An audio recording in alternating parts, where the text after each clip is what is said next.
This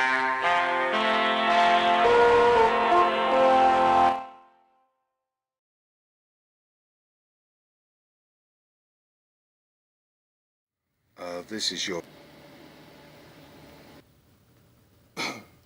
good evening. This is your gentleman B970 from London.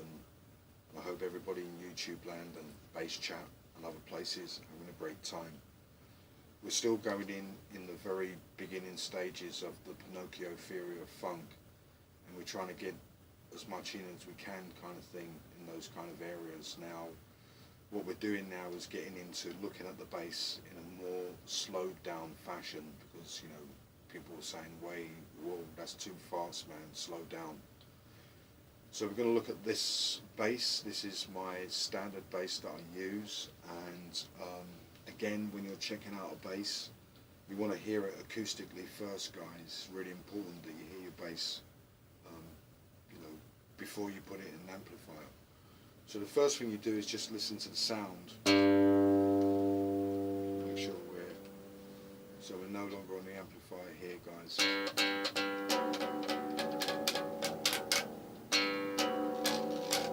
When you do that, you're listening to the resonance, the harmony, the sound that the bass is giving you. If it's rattling, you know, it might be making a really bad noise. And so you've got to get that checked out, find out where it's rattling, get that sorted out. So you listen to the bass acoustically, you can hear a little bit of buzzing and a little bit of stuff like that. The more expensive the bass is, the less buzzing and interference you're going to get when you play the bass this way. So that's the first part. Now we're just going to use the front pickup switch. Everyone on the internet does this kind of stuff.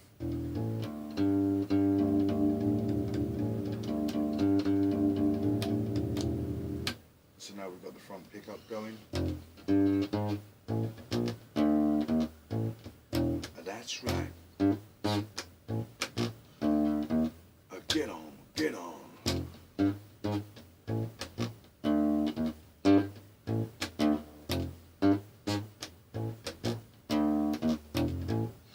So, you know, you've got your front pickup sound, and obviously you've got your back pickup sound, where you play the back pickup using this switch here for the back pickup, and you get that.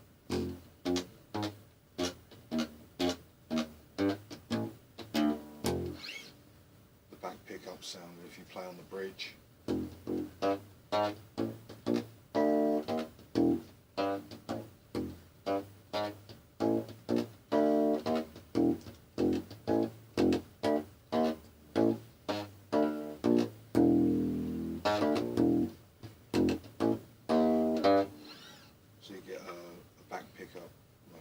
Sound on this bass. When you play the two together, you don't get a great sound. They cancel each other out, and you know, you get this kind of phased out sound.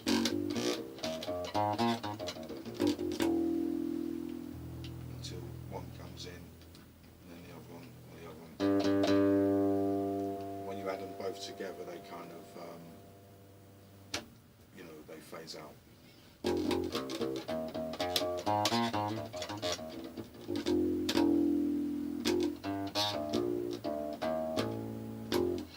So that's the first round at looking at this bass. What we're going to do now is obviously compare that to the Music Man.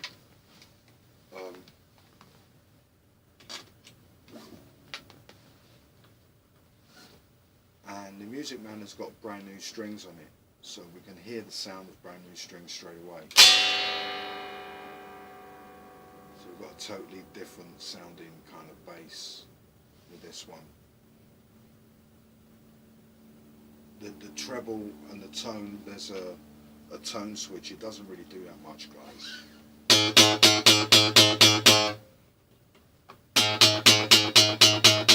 We're not going to spend a lot of time looking at the tone and treble on this bass.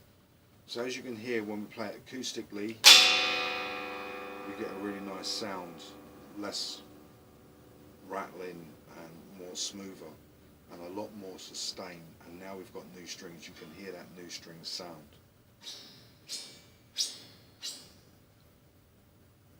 The disadvantage of new strings sometimes is that you might be trying to play a really mellow tune and you've got that new string sound always there.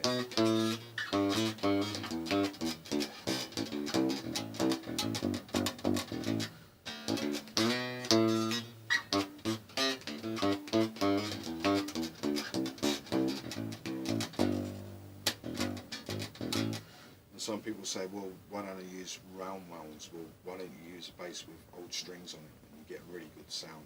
So sometimes new strings can be a disadvantage. If you're trying to get a really nice thing going and the strings are too new, then you get the new string sound come in and kind of ruin the sound.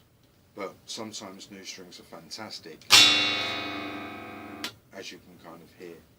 And again, you know, with this bass, as I said, you know, I've got this thing here, this swivel point here. So if I want to play the bass, you know, away from the bridge,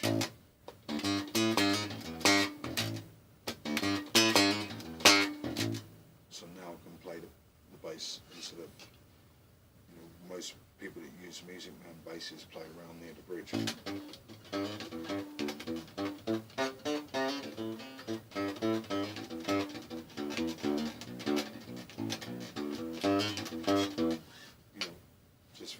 Really simple kind of stuff.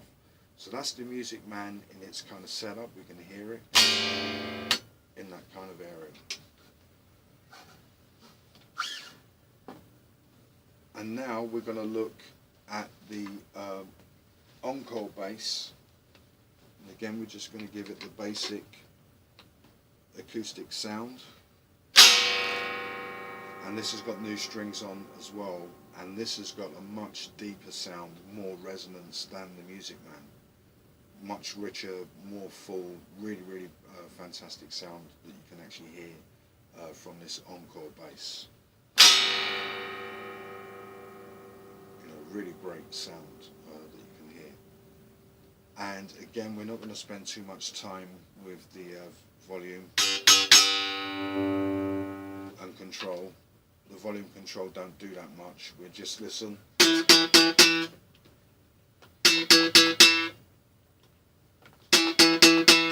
there's hardly any difference in the tone control. It's just a little bit. What it does, it actually makes it a little bit more middle sound when you put the treble on. So we've got this sound, and when we play it, it's got this really wide room sound. I remember Scott talking about playing a bass that was a little bit too big to play, and he said he really liked it because it took that much longer to land on the strings.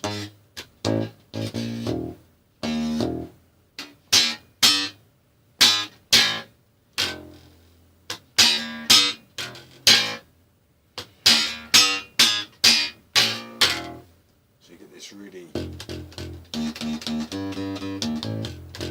heavy sound from this bass. Playing on the bridge,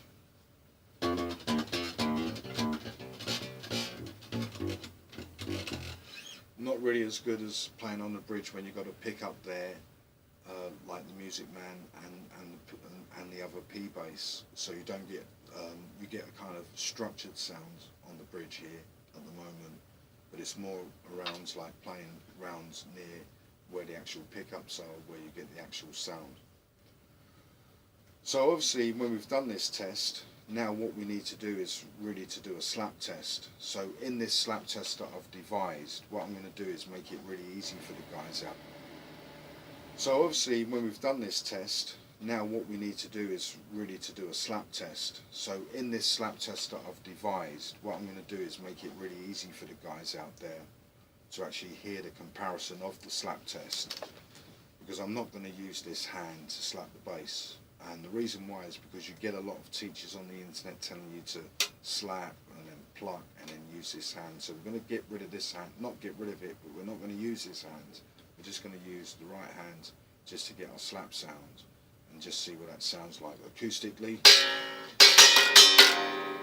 So we're getting a really nice sound. It could be deeper acoustically, but that is really, really nice.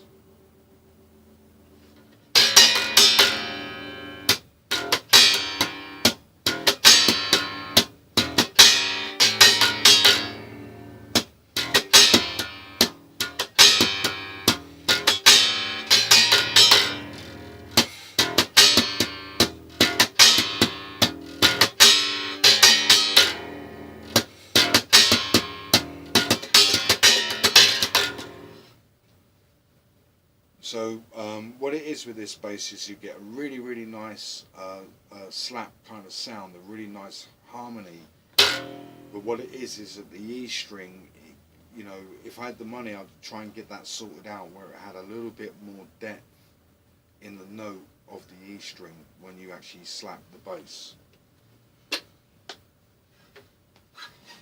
So now we're going to do the same blind test on the Music Man bass.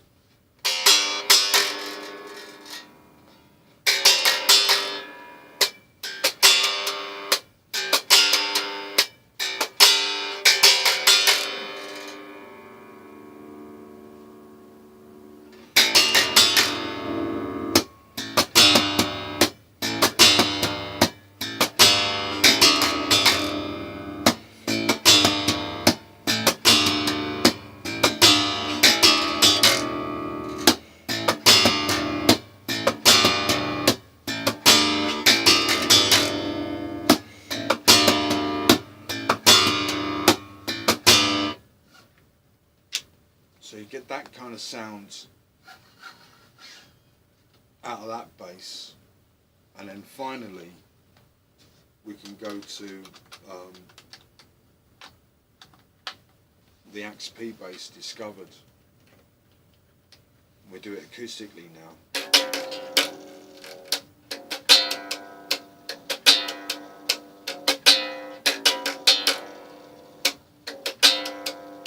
So you get this really, really soft sound out of it because the strings are old compared to the other strings. It would almost sound almost the same as the other strings. But because it's old, it means you have to turn it up louder, a lot louder than that kind of thing, in order to get the right kind of sound. So that's why on Cubase I use like quadrifuzz and sort of like tube boosters, in order to get this sound right up to a higher level.